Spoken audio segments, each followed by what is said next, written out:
আসসালামু আলাইকুম। C sharp basic to advance Bangla টিউটোরিয়ালের 33তম পর্বে আপনাকে স্বাগত জানাচ্ছি। আজকে আমরা আলোচনা করব লিস্টের বহুল ব্যবহৃত বেশ কিছু মেথড নিয়ে। গত পর্বে আমরা আলোচনা করেছিলাম বিল্ট ইন কিছু প্রপার্টি নিয়ে, যেমন ক্যাপাসিটি, কাউন্ট এবং গেট আইটেম বা ইন্ডেক্স। ক্যাপাসিটি কি, কাউন্ট কি এবং ইন্ডেক্সের মাধ্যমে কি করে আইটেম পাওয়া যায়, এই তিনটা জিনিস আমরা গত পর্বে দেখেছিলাম। এই পর্বে আমরা একটু বিস্তারিত দেখব বেশ কিছু মেথড নিয়ে। মেথড কি আমরা বিস্তারিত জানি না, কিন্তু আমরা এতটুকু জানি মেথড হচ্ছে এমন একটা সিস্টেম যার মধ্যে কিছু প্রোগ্রাম করা থাকে, যার নিজস্ব কিছু ফাংশনালিটি থাকে। তাকে যে কোনো সময় কল করা হলে তাকে যখন ডাক দেওয়া হয় তখন সেই ডাক অনুযায়ী সে কাজ করে। তার মধ্যে যে ফাংশনালিটিগুলো লেখা আছে সেই ফাংশনালিটি অনুযায়ী সে তার মতো কাজটা কমপ্লিট করে। মেথডের কিছু ইনপুট থাকতে পারে, কিছু আউটপুট থাকতে পারে। সো আমরা যখন কিভাবে একটা মেথড বানাতে হয়, যখন ইউজার ডিফাইন্ড মেথড আমরা আলোচনা করব, তখন মেথড নিয়ে আরও বিস্তারিত আলোচনা করব। ইতিমধ্যে আমরা মেথড সম্পর্কে না জানলেও আমরা মেথড অনেকবারই ব্যবহার করেছি। যেমন console.writeLine, সেখানে আমরা মেথড ব্যবহার করেছি। আমরা list.add, সেখানে আমরা মেথড ব্যবহার করেছি। তো আসুন আমি আরেকটু পরিষ্কারভাবে বাকি যে মেথডগুলো, বেসিক যে মেথডগুলো রয়েছে সেই মেথডগুলো সম্পর্কে আমরা জানব। এইখানে আমরা দেখতে পাচ্ছি গত পর্বে আমরা নাম্বারস নামক একটা লিস্ট নিয়েছিলাম যার টাইপ হচ্ছে ইন্টিজার, এবং আমরা ডট অ্যাড নামক একটা মেথড রয়েছে। আমি যদি মাউস নিই আমি দেখতে পাচ্ছি এখানে লেখা আছে ভয়েড, মানে হচ্ছে এই মেথডটা কোনো কিছু রিটার্ন করে না। এখানে যে সাইনটা দেখতে পাচ্ছেন এই সাইনটা হচ্ছে method sign. List of integer, অর্থাৎ যেই টাইপের আমার লিস্টটা রয়েছে সে আমাকে সেটা দেখাচ্ছে। তারপরে অ্যাড নামক একটা মেথড সে আমাকে দেখাচ্ছে, এবং এই অ্যাডের উপরে মাউস নিলেও সে আবার আমাকে বলে দিচ্ছে যে void list of integer dot add এবং ইন্ট আইটেম, অর্থাৎ আমার যেই ভ্যালুটা তাকে দিতে হয় সেটা হচ্ছে ইন্টিজার টাইপের কোনো একটা ভ্যালু তাকে দিতে হয়।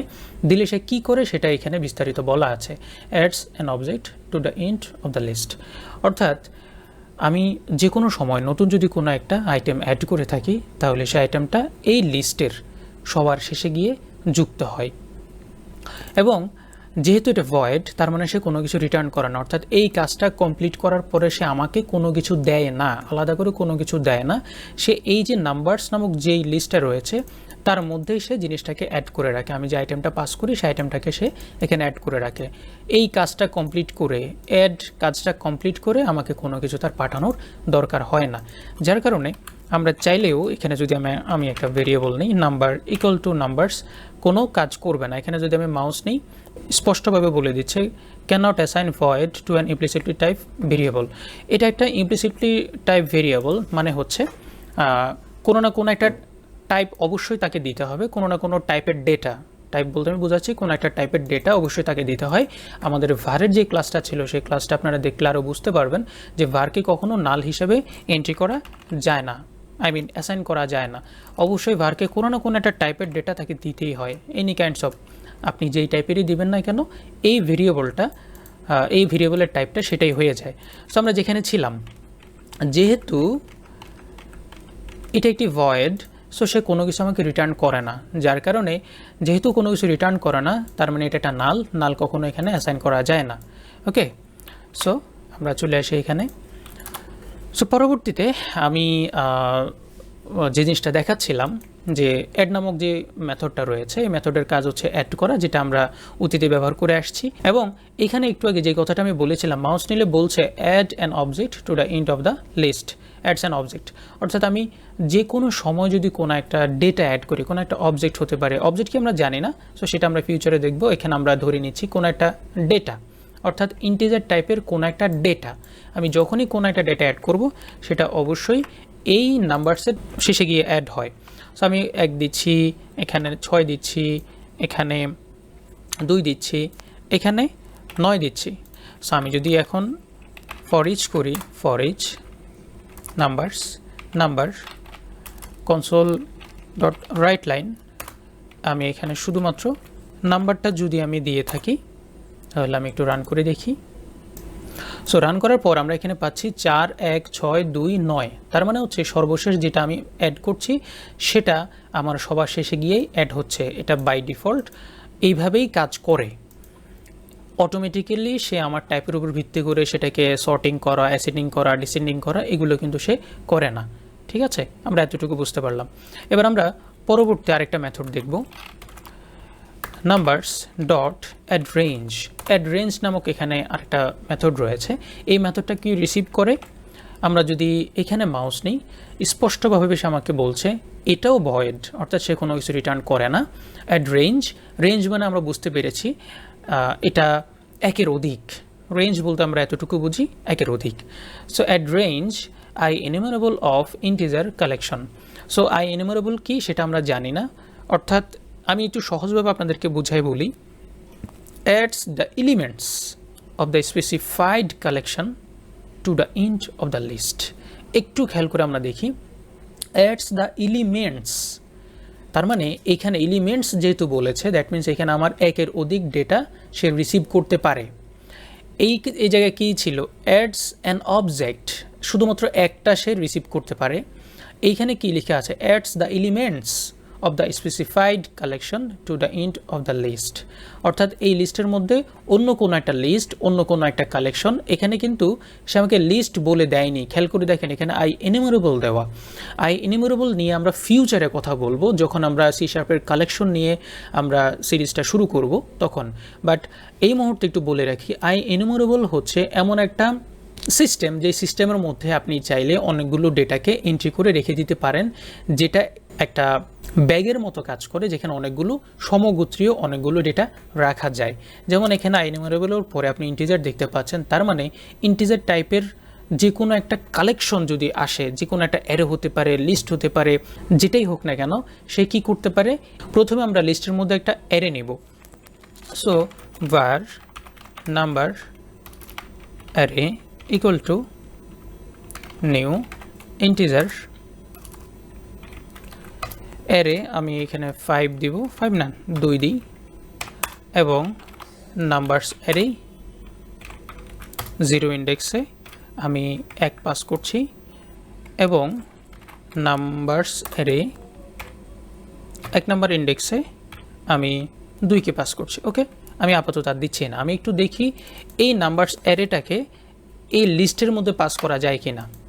আমি দেখতে পাচ্ছি আমাকে আপাতত কম্পাইল টাইম কোনো এরর দেয়নি, দ্যাট মিন্স কম্পাইলার কোনো এরর পাচ্ছে না। রান টাইমে গিয়ে বোঝা যাবে কোনো ধরনের কোনো এরর আমরা ফেস করি কিনা। সো এটুকু আমি এখানে শেষ করে দিই।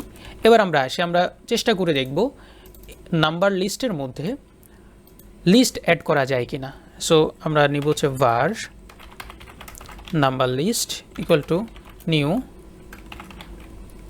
List of integer. সমগোত্রীয় হতে হবে, ভিন্ন গোত্রের হলে হবে না। আমি এখানে লং কিংবা স্ট্রিং অন্য কোনো কিছু দিলে কিন্তু এখানে কাজ করবে না, সমগোত্রীয় হতে হবে। So number list dot add, আমি এখানে 1 দিচ্ছি, এখানে আমি 2 দিচ্ছি, এর বেশি আমি দিলাম না। আচ্ছা, একটু বোঝার জন্য যাতে আমরা বুঝতে পারি, এটাকে আমরা 1 দিব, এর মধ্যে হচ্ছে 2 এবং হচ্ছে 3, আর পরের এই লিস্টের মধ্যে হচ্ছে 4 এবং 5। এবার আমরা চলে আসি var নাম্বার অ্যারে লিস্ট। আমরা একটা অ্যারে লিস্ট নিয়ে চেষ্টা করব অ্যারে লিস্টের মধ্যে অ্যাড করা যায় কিনা। সো অ্যারে লিস্ট এবং number array list dot add, আমরা এখানে দিব হচ্ছে 6 এবং পরে আরেকটা দিব হচ্ছে 7, এবং উপরের এই যে আমরা লিস্টটা নিয়েছিলাম এই লিস্টটাকে আমরা এই লিস্টের মধ্যে পাস করব, নাম্বারস নামক যেই লিস্টটা রয়েছে সেখানে আমরা অ্যাড করার চেষ্টা করব। সো এই লাইনটাকে আমরা কপি করি, আমরা দেখব যে সে এই লিস্টটাকে রিসিভ করতে পারে কিনা। সো আমরা দেখতে পাচ্ছি এই লিস্টটাকেও সে রিসিভ করেছে, এই অ্যারেটাকেও সে রিসিভ করেছে। এবার আমরা দেখব যে অ্যারে লিস্টটাকে সে রিসিভ করতে পারে কিনা। কপি, এখানে পেস্ট করলাম, অ্যারে লিস্টটাকে কপি করে এখানে পাস করি। সো অ্যারে লিস্টের বেলায় আমরা দেখতে পাচ্ছি যে না, অ্যারে লিস্টটা আসলে কোনোভাবে পসিবল নয়। সো অ্যারে লিস্ট নিয়ে আমরা 30তম পর্বে বিস্তারিত আলোচনা করেছি, অ্যারে লিস্টটা কী, কীভাবে সেটা কাজ করে। কিন্তু আমরা এখানে এসে বুঝতে পারছি যে অ্যারে লিস্ট আসলে আমার লিস্টের মধ্যে অ্যাড করা যায় না, অ্যারে লিস্টটাকে আমি লিস্টের মধ্যে পাস করতে পারছি না। আমরা বুঝতে পেরেছিলাম যে অ্যারে থেকে লিস্ট আরেকটু পাওয়ারফুল, আরেকটু বেশি ফাংশনালিটি সম্পন্ন, যার কারণে অ্যারেটাকে সহজেই লিস্টের মধ্যে পাস করা গেছে এবং আমরা লিস্ট থেকে অ্যারের মতো করে ডেটাকে রিট্রাইভ করতে পারি, যেটা আমরা গত পর্বে দেখেছিলাম। সো অ্যারে লিস্ট পসিবল না, এটুকুনি আমি আপাতত আর কথা না বলি। সো আমরা এবার লুপ চালাবো সেই নাম্বারসের উপরে। আমরা লুপ চালিয়ে দেখব যে 1 থেকে 5 পর্যন্ত ঠিকমতো আমি পাই কিনা। So let's run. দেখুন আমরা এখানে 1 থেকে 5 পর্যন্ত সঠিকভাবে আমরা আমাদের ডেটাগুলো রিট্রাইভ করতে পেরেছি। তাহলে আমরা বুঝতে পারলাম লিস্টের অ্যাডরেঞ্জ এমন একটা মেথড, যে মেথড অনেকগুলো ডেটাকে একসাথে অ্যাড করার সুযোগ আমাকে দিচ্ছে। অ্যাড শুধুমাত্র একটা ডেটাকে অ্যাড করার সুযোগ দিচ্ছে, কিন্তু অ্যাডরেঞ্জ আমাকে একসাথে অনেকগুলো ডেটা অ্যাড করার সুযোগ দিচ্ছে। সেটা হতে পারে কোনো একটা অ্যারে, সেটা হতে পারে কোনো একটা list, doesn't matter.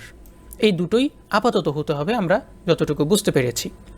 Okay, so এরপর আমি চলে আসি পরবর্তী যে মেথডটা রয়েছে। সো আমাদের পরবর্তী মেথডটা হচ্ছে অ্যাজ রিড অনলি।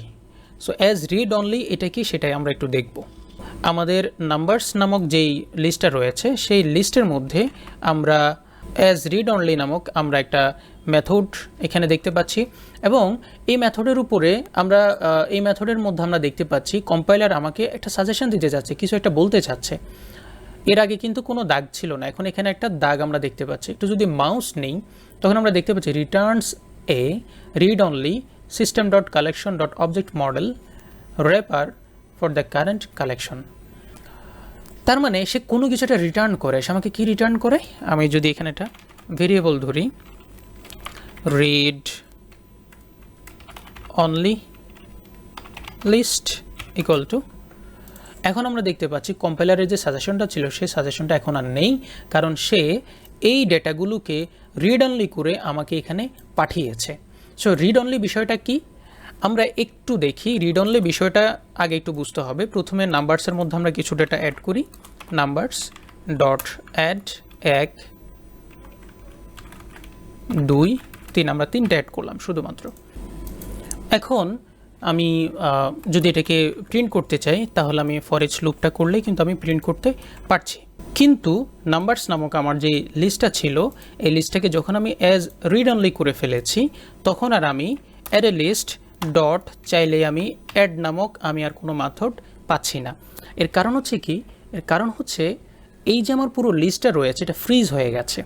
আমি শুধুমাত্র এটাকে ব্যবহার করতে পারবো, নতুন করে কোনো ডেটা অ্যাড করতে পারবো না, আমি এই ডেটাটাকে মুছতেও পারবো না।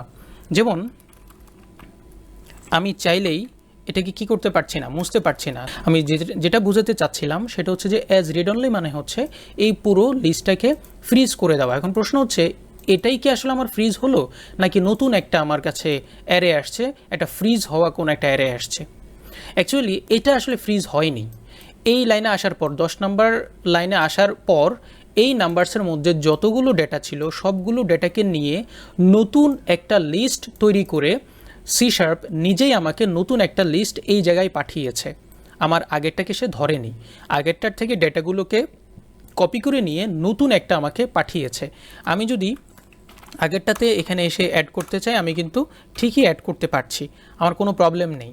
বাট আমি চাইলে রিড অনলি লিস্ট যেটা নতুন যে লিস্ট সে আমাকে এই জায়গায় দিয়েছে এই লিস্টের মধ্যে আমি কি করতে পারছি না, কোনো ধরনের ডেটা নতুন করে অ্যাড করতে পারছি না, শুধুমাত্র আমি সেটাকে ব্যবহার করতে পারবো। কীরকম আমি একটু আপনাদেরকে দেখাই।